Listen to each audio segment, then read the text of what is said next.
Assalamualaikum warahmatullahi wabarakatuh.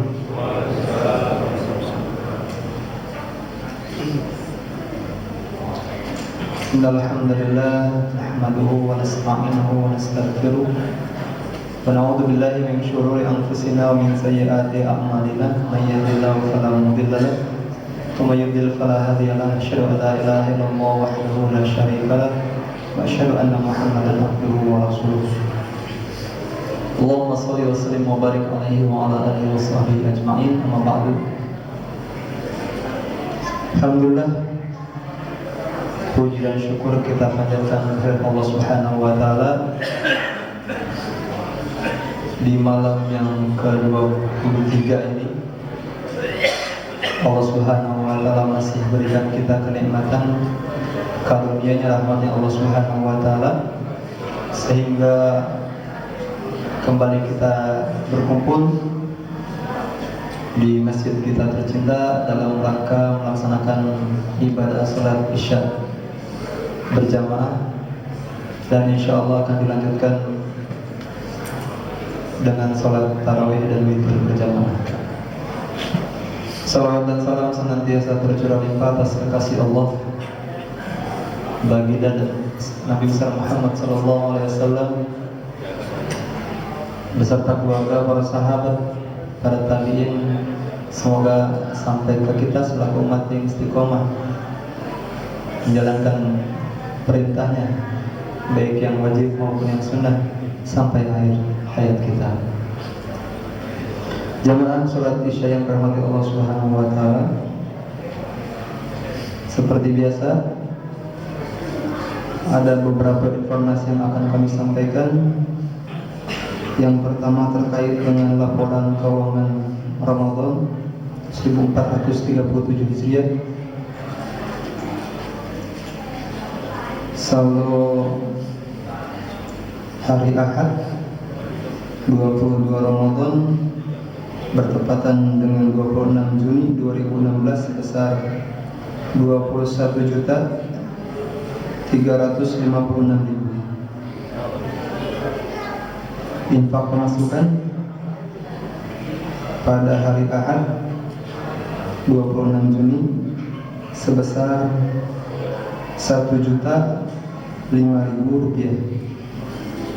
Saldo sampai dengan saat ini sebesar 22.361.000 rupiah. Pengeluaran rutin Ramadan per hari ini sebesar 7.700.000 rupiah. Dan yang kedua terkait dengan infak pembangunan masjid. Pemasukan pada hari Sabtu tanggal 25 Juni 2016 melalui hamba Allah blok A10 sebesar 1.500.000. Total infak pembangunan sampai dengan saat ini sebesar 30.550.000 rupiah. Alhamdulillah, kami ucapkan terima kasih banyak. Kami doakan jazakumullah khairan katsiran kepada jamaah sekalian, Bapak Ibu yang telah berinfak untuk keperluan masjid. Semoga Allah Subhanahu wa taala balas hartanya yang lebih baik lagi, dan Allah Subhanahu wa taala terima amal dan ibadahnya. Jamaah sekalian dirahmati Allah Subhanahu wa taala, informasi yang ketiga terkait dengan zakat fitrah. Kami dari panitia Ramadan akan membuka zakat fitrah bagi Bapak Ibu yang ingin menyalurkan pada esok hari ba'da tarawih ataupun selepas sholat tarawih. Kami akan membuka menerima zakat fitrah dari Bapak Ibu sekalian, dan dilanjutkan pada hari Sabtu pagi hari dan malam hari. Jadi kami buka pada besok pada tarawih sampai dengan Sabtu pagi dan malam hari. Informasi yang keempat terkait dengan 10 malam terakhir bulan Ramadan. Kami mengajak Bapak, adik-adik, teman-teman sekalian untuk beriktikaf di masjid kita yang tercinta. Apabila ingin sahur di masjid, kami bisa memfasilitasinya dan harap menghubungi Bapak Rio. Sekali lagi, bagi bapak-bapak, adik-adik, teman-teman yang ingin beriktikaf dan kebetulan malam ini malam ganjil, kami panitia Ramadan memfasilitasi makan sahur. Bagi yang ingin, harap menghubungi Bapak Rio. Dan informasi yang terakhir, penceramah pada hari ini insyaallah akan disampaikan oleh Ustaz Andri Yamin, dan imam hari ini akan dipimpin oleh Saudara Iqbal. Terima kasih. Billahi taufiq wal hidayah. Wassalamualaikum warahmatullahi wabarakatuh.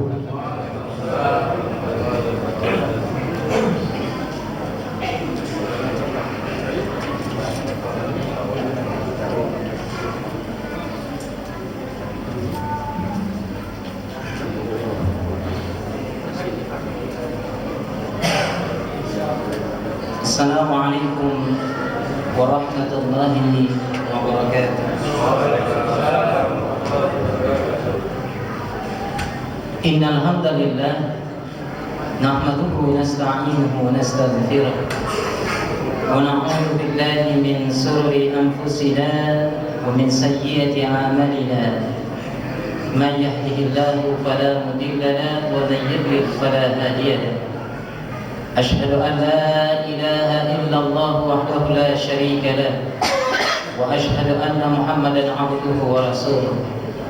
اللهم صل على نبينا محمد وعلى آله وأصحابه ومن تابعهم بإحسان إلى يوم الدين. قال الله تعالى في كتابه الكريم: أعوذ بالله السميع العليم من الشيطان الرجيم. يا أيها الذين آمنوا اتقوا الله حق تقاته ولا تموتن إلا وأنتم مسلمون. وقال أيضا: يا أيها الذين آمنوا اتقوا الله وقولوا قولا سديدا يصلح لكم أعمالكم ويغفر لكم ذنوبكم ومن يطع الله ورسوله فقد فاز فوزا عظيما. أما بعد، فإن أصدق الحديث كتاب الله وخير الهدي هدي محمد صلى الله عليه وسلم وشر الأمور محدثاتها وكل محدثات بدعة وكل بدعة ضلالة وكل ضلالة في النار. Bapak-bapak, ibu-ibu, adik-adik remaja, anak-anak yang insyaallah sama-sama kita dirahmati oleh Allah Subhanahu wa ta'ala. Pada malam terakhir dari bulan Ramadan ini, marilah kita menguatkan mujahadah kita di hadapan Allah Subhanahu wa ta'ala dengan terus memperbaiki rasa syukur kita dengan penuh kesungguhan.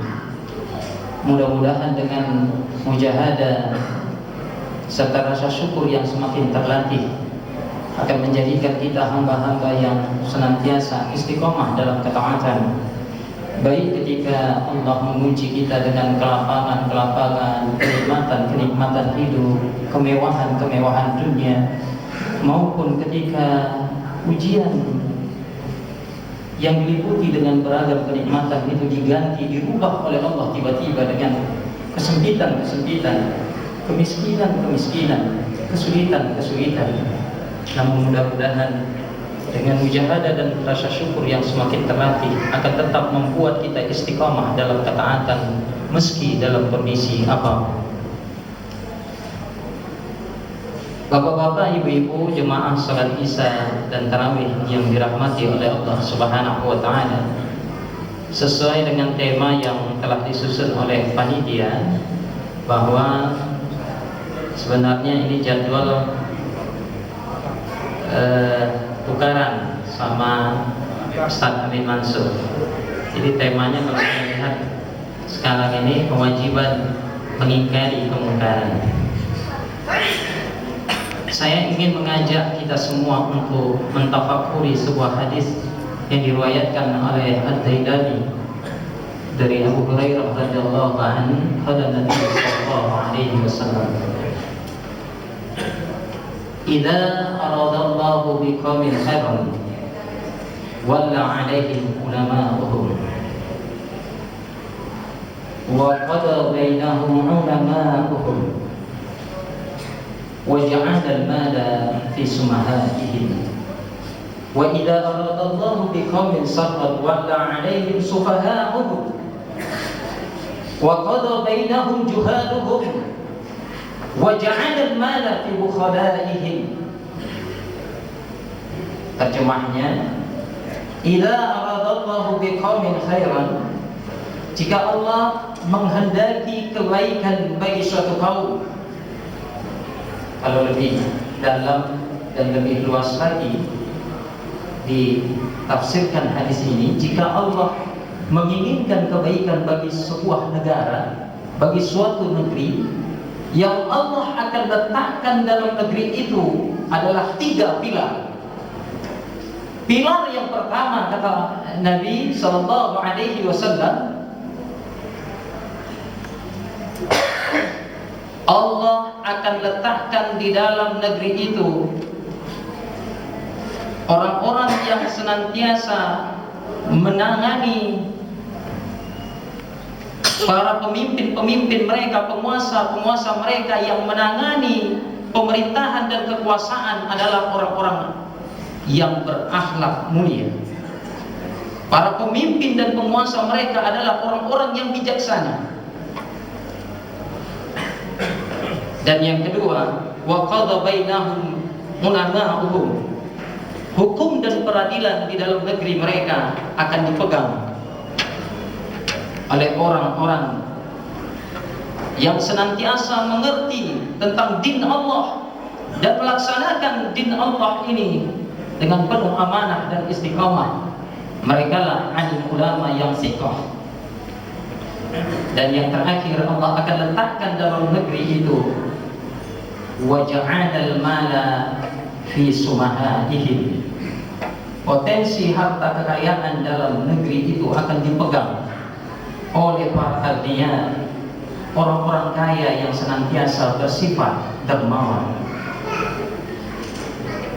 Bapak Ibu jemaah salat Isya dan tarawih yang dirahmati oleh Allah Subhanahu wa taala, ketiga pilar ini kalau kita cermati pada kondisi kekinian khususnya di negeri kita, pertama, para penguasa-penguasa, pemimpin-pemimpin di dalam suatu negeri adalah orang-orang yang berakhlak mulia. Sejatinya negeri kita hari ini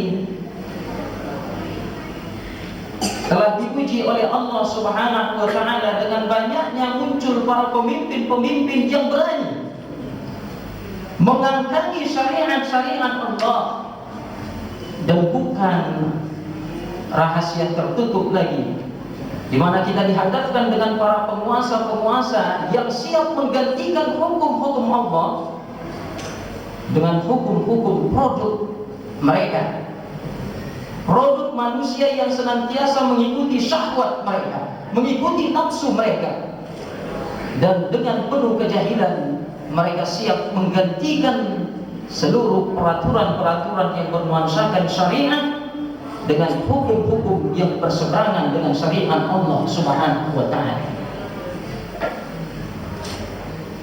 Maka inilah merupakan kemungkaran terbesar yang harus membuat mata kaum muslimin untuk kembali terbuka, sadar bahwa kondisi seperti ini adalah merupakan tanggung jawab setiap muslim. Dan memang cukup ironi, menyedihkan, bahkan memilukan. Sebuah realitas di negeri kita lihat, penguasa di negeri ini mulai main-main menantang Allah. Satu persatu peraturan daerah yang bernuansakan syariat dipretelin habis.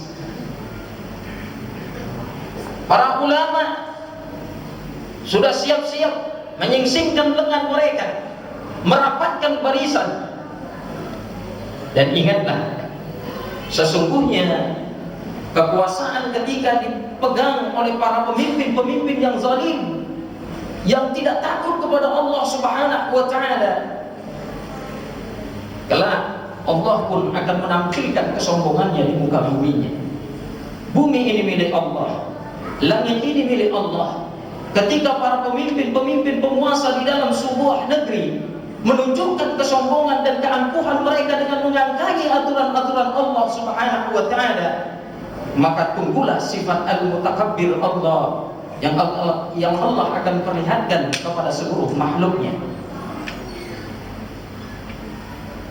Bapak Ibu jemaah salat Isya dan tarawih rahimakumullah, di dalam Al-Quran surah Al-A'raf ayat 175 dan 176 Allah Subhanahu wa ta'ala berfirman, A'udzu billahi as-sami'il 'alim minasy syaithanir rajim. Waslu 'alaihim naba'al ladzi atainahu ayatina fansalakha minha fa'atba'ahu as-syaitanu fakana minal ghawin. Walau syi'na larafa'nahu biha walakinnahu akhlada ilal 'abdi wattaba'a hawahu famasaluhu kamasalil kalbi in tahmil 'alaihi yalhath aw tatrukhu yalhath dzalika mislul qaumil ladzina kadzdzabu biayatina faqsusil qasas la'allahum yatafakkarun. Kata Allah di dalam ayat ini, dan bacakanlah kepada mereka berita orang-orang yang telah kami berikan kepadanya ayat-ayat kami.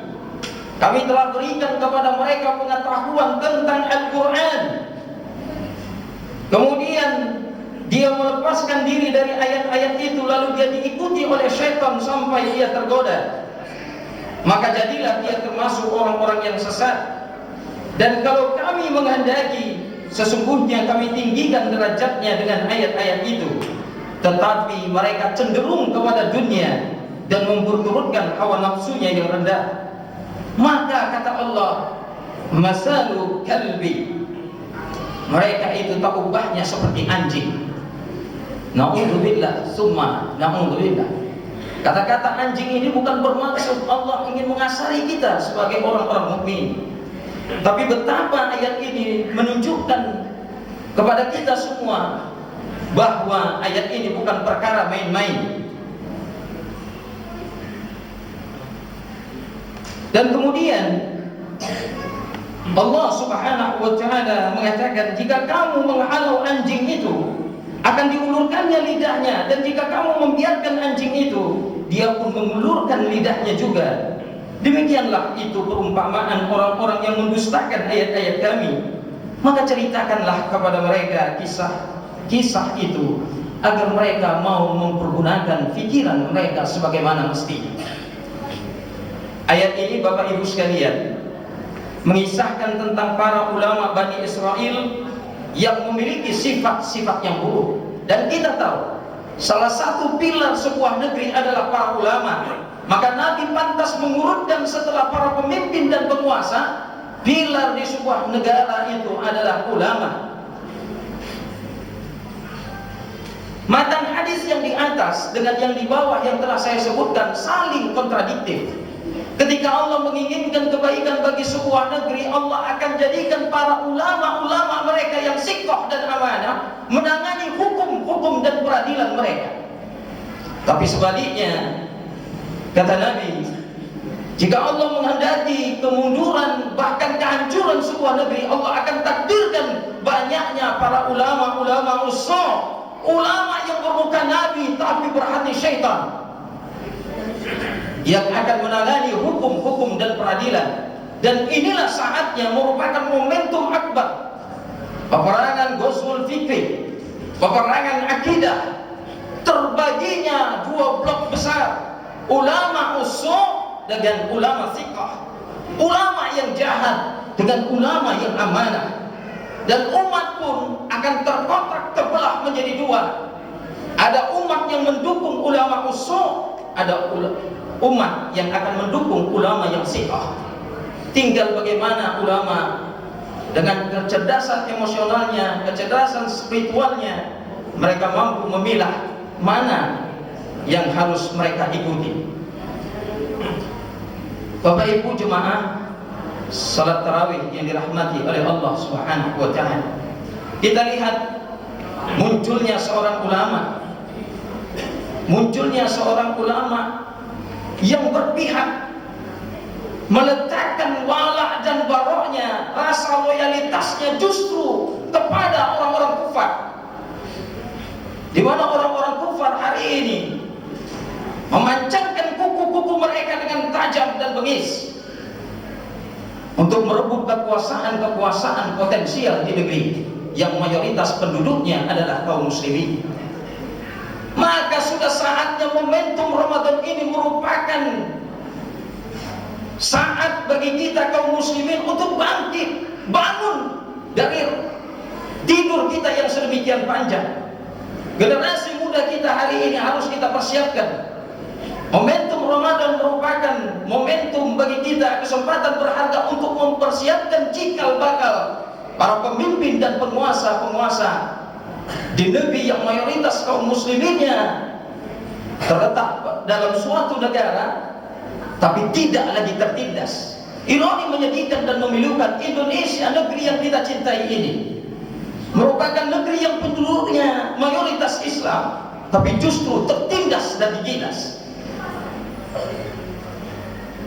Pantaslah di dalam ayat ini Allah ingin kembali mengangkat kisah yang nyata, real pernah terjadi di dunia ini, bahwa para penguasa-penguasa, para ulama-ulama penjilat penguasa yang menjadi corong-corong penguasa yang menantang hukum-hukum Allah saling bersatu padu dalam melawan syariat Allah di muka bumi.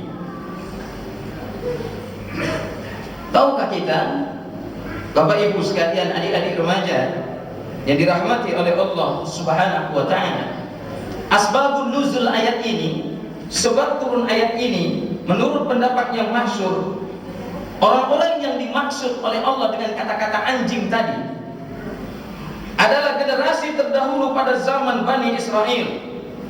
Dan pendapat ini disampaikan oleh Ibnu Mas'ud dan ulama salaf lainnya.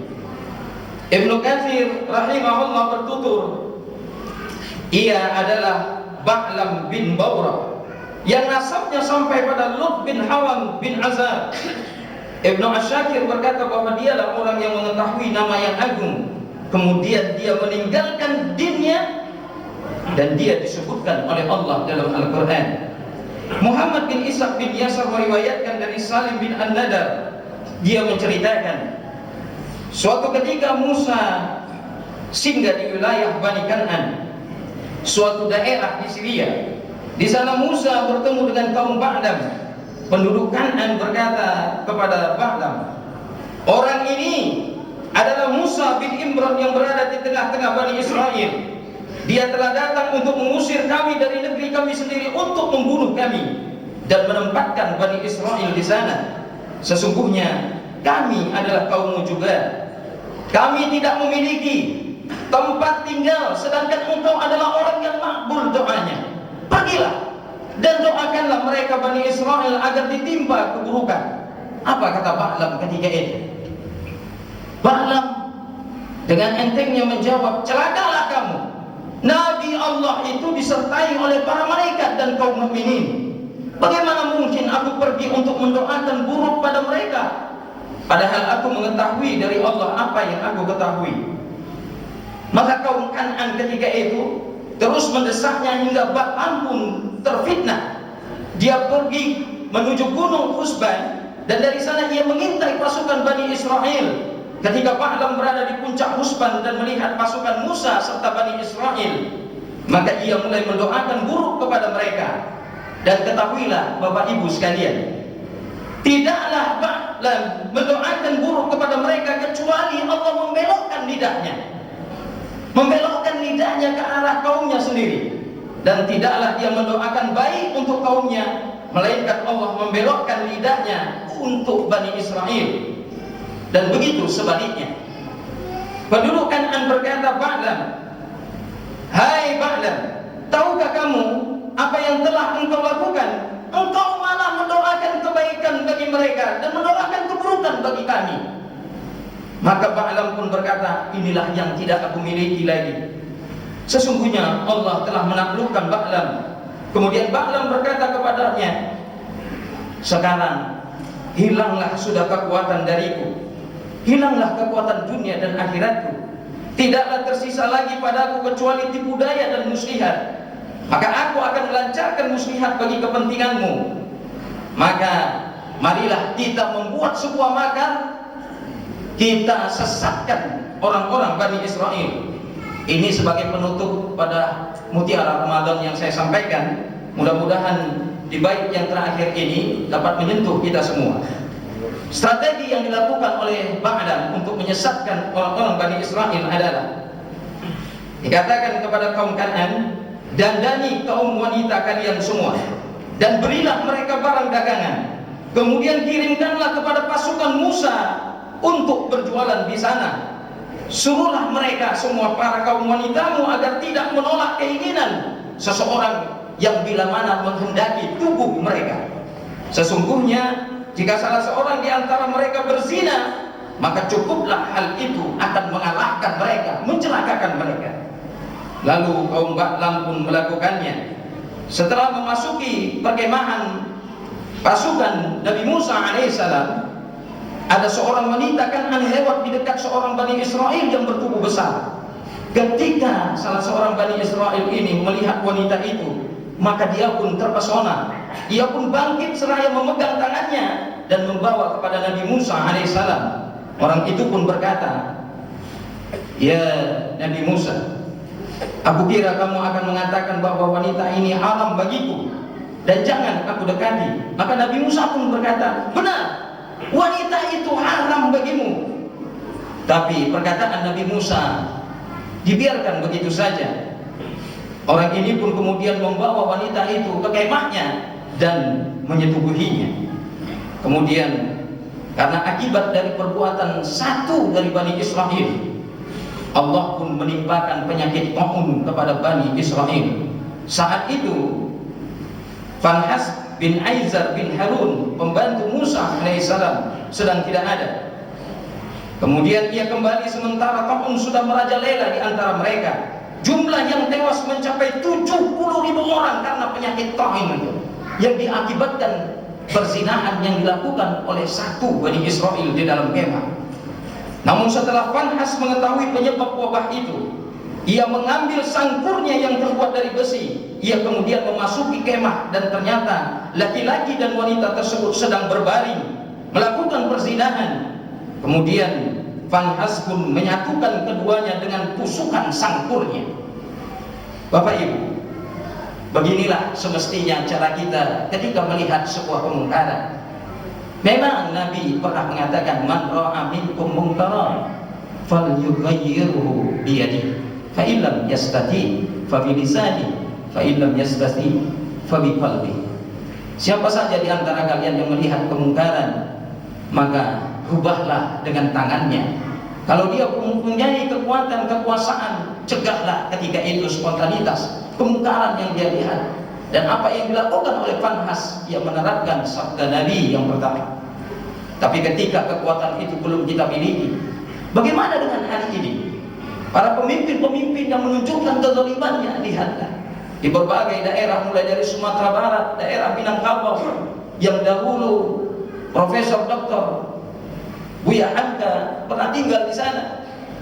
Dia sanggup untuk tidak menjadi ketua Majelis Ulama Indonesia karena berseteru dengan Presiden Soeharto ketika itu, di mana Presiden Soeharto menginginkan agar dilakukan tasamuh, toleransi. Kaum muslimin di Indonesia ini dibiarkan untuk mengucapkan selamat perayaan Natal dengan tegas. Ulama yang sikoh ini mengatakan, aku tidak sanggup untuk mengeluarkan fatwa itu, dan mulai detik ini aku mundur dari ketua majelis ulama. Subhanallah. Adakah ulama-ulama yang seperti ini? Ulama yang ketika dekat dengan penguasa tapi mampu menjaga marwah keulamaannya, tidak terbawa rendong, tidak terbawa arus, justru menjadi penjilat penguasa, menjadi corong-corong penguasa untuk memutarbalikkan hukum-hukum Allah. Na'udzubillah, summa wa iya na'udzubillah. Semoga kiranya Allah memberikan kekuatan kepada kita di 10 Ramadan terakhir ini, kita rapatkan barisan agar kita mampu untuk mencegah kemungkaran sesuai dengan kapasitas kekuatan kita masing-masing. Fa'tabiru ya ulil absar la'allakum turhamun. Terima kasih atas segala perhatian, mohon maaf atas segala kekurangan. Usikum wa iyaya bitaqallah. Subhanakallahumma wa bihamdika asyhadu an la ilaha illa anta astaghfiruka wa atubu ilaik. Subhana rabbika rabbil izzati amma yasifun, wassalamun alal mursalin, walhamdulillahi rabbil alamin. Assalamualaikum warahmatullahi wabarakatuh.